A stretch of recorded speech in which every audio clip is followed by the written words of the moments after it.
কিছুদিন আগেও বাংলাদেশ জাতীয় ক্রিকেট দলকে ঘিরে ছিল দুশ্চিন্তা, অনিশ্চয়তা আর হতাশা।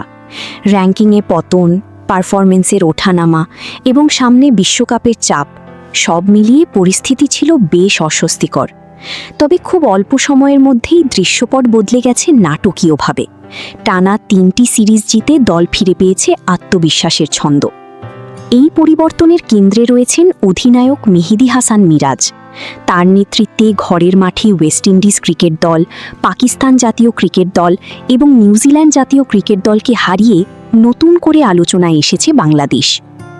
ওয়েস্ট ইন্ডিজ সিরিজের আগে র্যাঙ্কিংয়ে 10 নম্বরে নেমে গিয়েছিল বাংলাদেশ।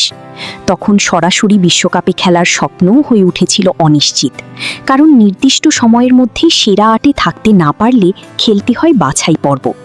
যদিও আয়োজক দেশ দক্ষিণ আফ্রিকা জাতীয় ক্রিকেট দল সেরা 8-এ থাকলে নবম স্থানেও সুযোগ তৈরি হতে পারে, তবুও নিশ্চিন্ত থাকতে হলে অন্তত 9-এর মধ্যে থাকা জরুরি ছিল। বর্তমানে টানা সিরিজ জয়ের ফলে 83 রেটিং পয়েন্ট নিয়ে র্যাঙ্কিংয়ে নবম স্থানে উঠে এসেছে বাংলাদেশ। শক্তিশালী প্রতিপক্ষ নিউজিল্যান্ডকে হারানোর কারণে এই পয়েন্ট আরও বাড়ার সম্ভাবনাও তৈরি হয়েছে।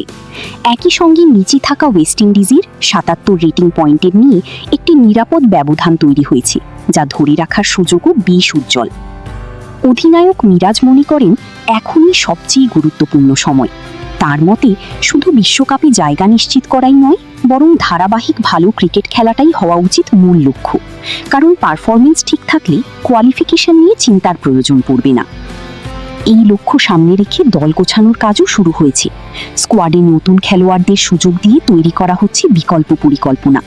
সাম্প্রতিক ম্যাচে রিশাদ হোসেনের বদলে তানভীর ইসলামকে খেলানো ছিল সেই পরিকল্পনারই অংশ।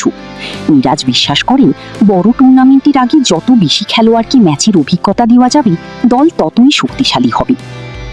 সাম্প্রতিক সিরিজগুলোতেও ছিল ভিন্নতা। ওয়েস্ট ইন্ডিজের বিপক্ষে সিরিজে একটি ম্যাচ গড়িয়েছিল সুপার ওভারে, আর বাকি ম্যাচগুলোতে ছিল দাপুটে জয়। পাকিস্তানের বিপক্ষে ট্রু উইকেটে জয় এবং নিউজিল্যান্ড সিরিজেও একই ধারাবাহিকতা ধরে রাখে টাইগাররা। এখন সামনে অপেক্ষা করছি আরও বড় চ্যালেঞ্জ। আগামী জুনে মিরপুরে অস্ট্রেলিয়া জাতীয় ক্রিকেট দলের বিপক্ষে ওয়ানডে সিরিজ খেলবে বাংলাদেশ। এরপর রয়েছে এশিয়া কাপ এবং সবশেষে লক্ষ্য 2027 সালের বিশ্বকাপ। সেই বড় মঞ্চকে সামনে রেখে এখন প্রতিটি ম্যাচই হয়ে উঠছে গুরুত্বপূর্ণ প্রস্তুতি। বর্তমান ছন্দ ধরে রাখতে পারলে শুধু বিশ্বকাপে অংশগ্রহণ নয়, বাংলাদেশ আরও বড় কিছু করার স্বপ্ন দেখতেই পারে।